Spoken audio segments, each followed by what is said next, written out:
I would want to know your thoughts on that, especially with our African players. We also have Salah, Liverpool, as well as Brahim Diaz from Real Madrid. We've seen as well Sekou Guirassy in Dortmund. So those are they had very good seasons last season by their stats, looking at the impact they had on their various teams. But when the list came out, we saw some names that are out. So, as a Barcelona fan, is there any player from your team who you feel was left out? To be honest, I don't think so. Okay. Because honestly, I don't think we had the best of seasons last season. There were a lot of players that I feel like should have been sent packing. Even the obvious ones, I was angry at Lewandowski for a couple of matches. Definitely Yamal. Yeah, deserves to be there. I can't possibly think of if De Jong was fit, then probably we can have that conversation. Yeah. But yeah, I just feel like the only person that stands out with my chest, I can say should have been there is Yamal. Okay. So how about the African players that were absent? Salah and Brahim Diaz. Salah, Liverpool didn't. So okay, first of all, we have to understand what is the criteria to be on the Ballon d'Or list. Yeah. It's both individual performance and team performance. Yeah. So if your team didn't do as well as good internationally, or even locally, there's a chance that you wouldn't be nominated, no matter how. You have to do exceptionally well to be even considered.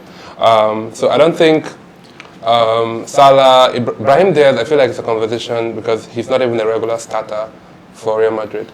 He's a rotational player as is. Yes. So I just feel like, him maybe in the next, I don't even know how it's going to go for him because Real Madrid right now, it's going to be tough to have time with Mbappe in there. So yeah. But Lookman definitely deserves his flowers, deserves to be there. Okay. Yeah. So, Joel? Yeah, I think going through the list, the only player I would have said was left out maybe Salah. Yeah, because looking at his individual performance, probably because we are so used to having Salah put in these very high numbers. Yes. So because he had, they were still high actually. Exactly. Yeah, so he still had a very good season by his own standards, but probably because Liverpool were not as successful as some of the other top teams, maybe that was why he was left out. But I feel they still won a trophy. They won the League Cup. The League Cup. So at least that's something with the good numbers that he had. I think he should have been there, but besides Salah, I don't think anybody else was left out. I personally think Guirassy from Stuttgart last season had a very good season, helped Stuttgart qualify for Europe, and has earned his move to Dortmund now. Currently, they're number 9, so I think he should have been there. He had individually, he had a good season, and the team as well. Looking at the caliber of Stuttgart in the German league and where he was able to take them to, I felt those two, Salah and Guirassy, should have been there. I do want to say that, remember it's 30 players, right? Yes. And so obviously when they're picking these numbers, they have to look for a way to have like a cut-off. Yes. So it's not a matter of all of these people didn't perform. It's like compared to other people that are on the list.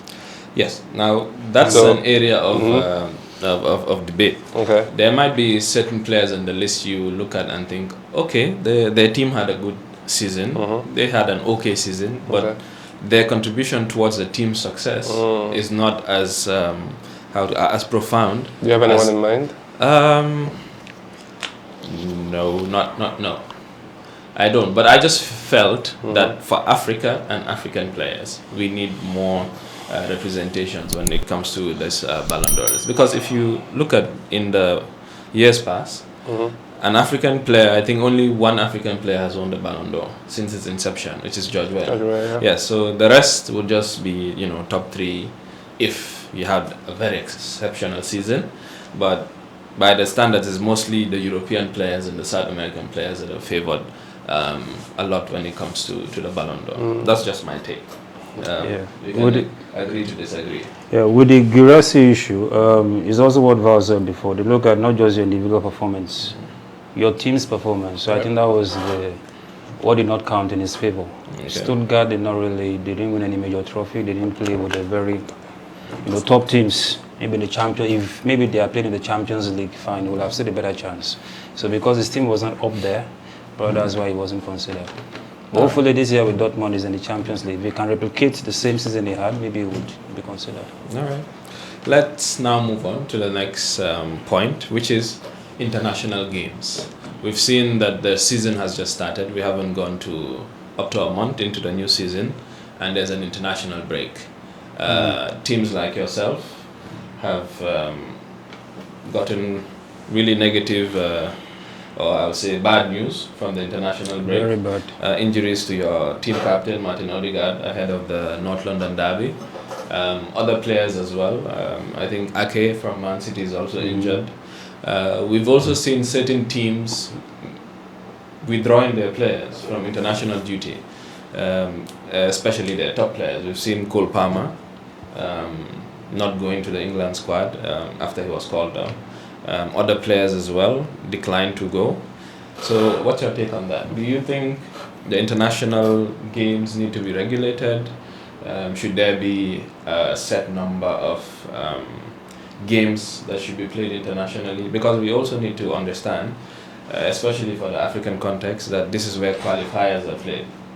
So if you don't play qualifiers, you can't qualify for the major tournaments. Of course. Yes, with Europe, they have this what's it called? Nations League. Yes, Nations League, and it's a little bit much more than just a qualifier. But still, club fans don't like the schedule. What's your thought? I think it just can't be helped because you have to play these games no matter what. So we just have to find a way to work around it.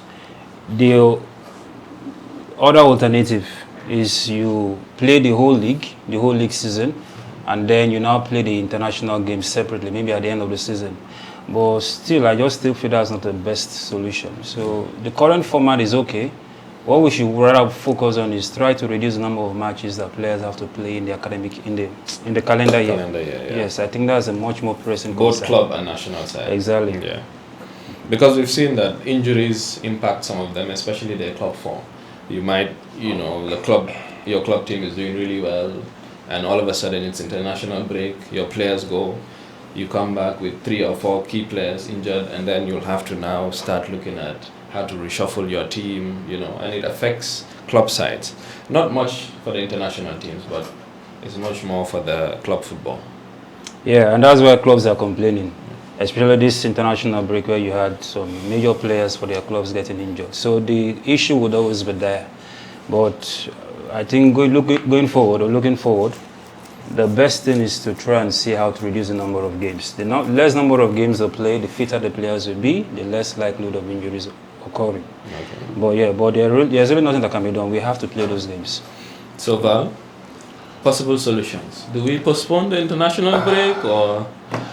I mean, like he said, when to be fair, honestly, I get that African teams have to play for the qualifiers, and South American teams.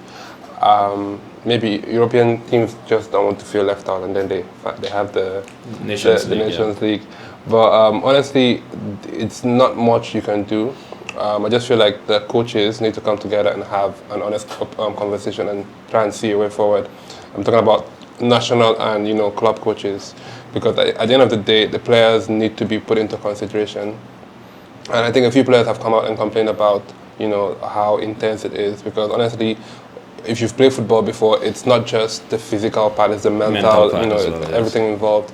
And so and speaking from a point of view of losing players to Pedri, there was a time where he played like I don't know how many matches. A whole lot of games, yes. Yeah, Gavi as well.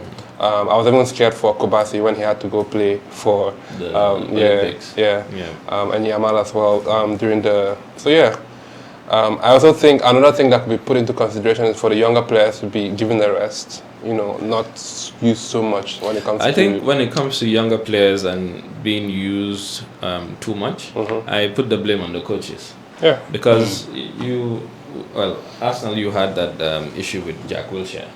Young prodigy, very good, but put into men's football at a very young age. We see the body could not cope after a while, injuries and recurring injuries. So I feel that blame should go to the coaches. You know you have a young player on your hands. Yes, this young player is very good, but the body needs to also be ready for that rigorous football season after season. So I just feel with young players, it's the onus is more on the managers to manage their minutes. I also feel one of the possible solutions we can have to all these international matches would be guaranteed rest periods for footballers across the board. So say for example, FIFA says, okay, from this week to that week of this month, no football in the world. Yeah, so players are guaranteed. Now it's up to the leagues and up to the national associations to arrange their schedules around that rest period. So for example, we know Premier League footballers normally would just have 2 weeks holiday.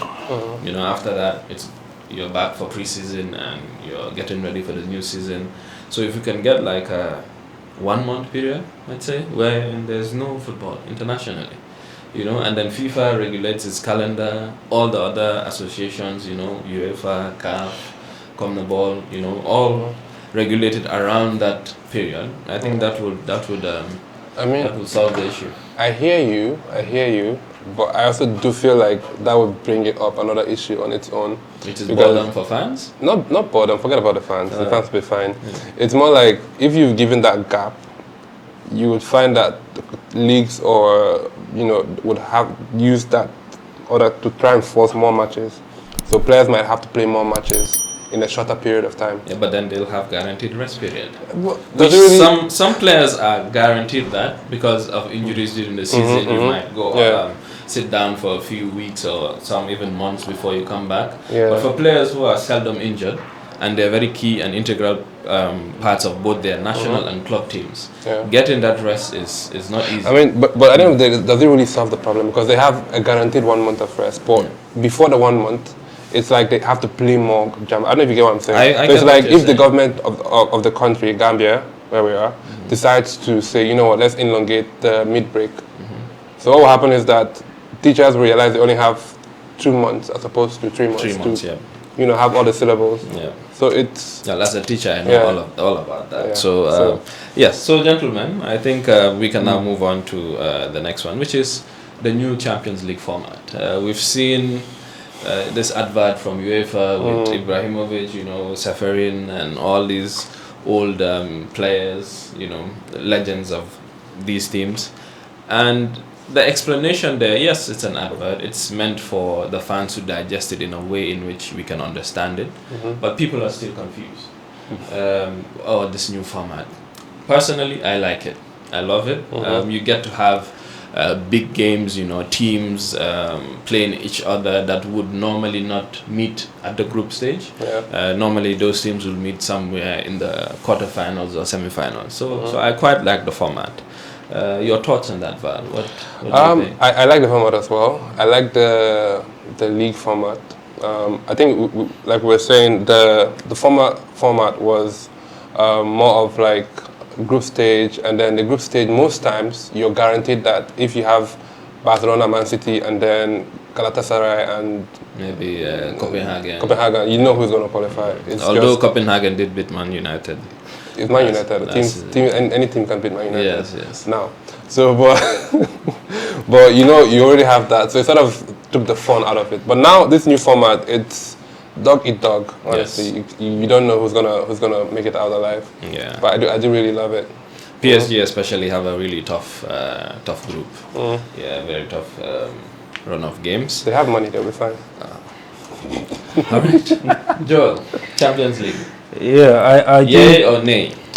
Definitely, I'm in for it. You're in for it. I think most of the backlash is because it's something new. Whenever there's a change, people would always, initially hit against it because they don't really understand it.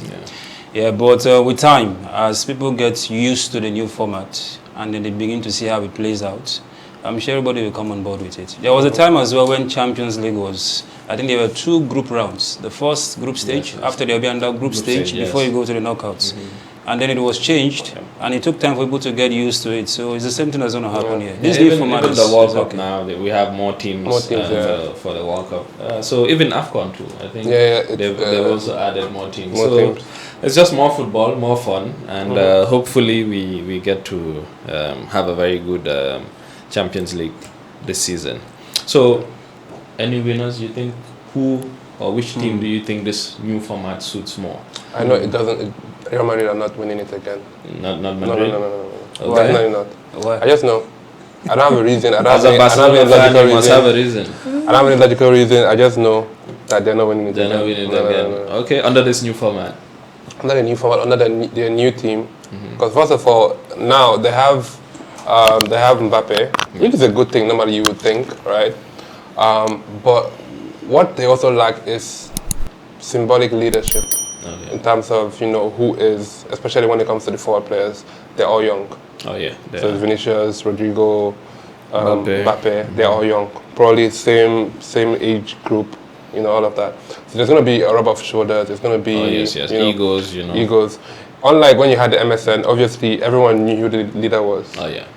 And when there was BBC as well. Exactly. Yeah. Everyone knew. Even with the current Barcelona, Lewandowski, when Benzema was there, you knew Benzema was. So now there's going to be, we noticed it in some of their matches where Vinicius would take time to pass the ball to Mbappe. The last game happened that, he let him take the penalty. It's going to take time for them. And while they're taking their time, he will be capitalizing, winning 7-0s and 8-0s, 9-0s. All right. So your thoughts on that? Which team do you think the current format would favor? For me, I feel you can never rule Madrid out. This is Champions League, knockout football. This is where they come to life. So definitely they're one of the favorites. Okay. Man City as well, I think this season they will definitely do better. Yep, I think they have a stronger squad compared to last season. They've improved on it, so I see them going very far. Also, watch out for us now. The underdogs, the Gunners. I think we surprise people this year. I find it interesting that we talk about Champions League and Arsenal feel they can actually say something. I don't know. No, but okay. I don't think you have a voice. Over the years, we know they don't have a history in the competition. If we're looking at past achievements, they should be quiet. But if we're looking at current trajectory, the team is young. They're doing very well in the league. I personally, I feel if they were in any other league in Europe apart from the Premier League, they would have won the league last. I don't think so. Last season. That's any other league. Any other league? Yeah, in Europe, top 5 leagues, they would have won the league. The only problem is maybe in the French league. Everywhere. Or Italian league. Everywhere. Even personally. Okay, yes, I know. I'm just you can disagree. If you put City in any of these leagues, they'll compete. Yeah, definitely compete easily. Yeah. So that's my thought.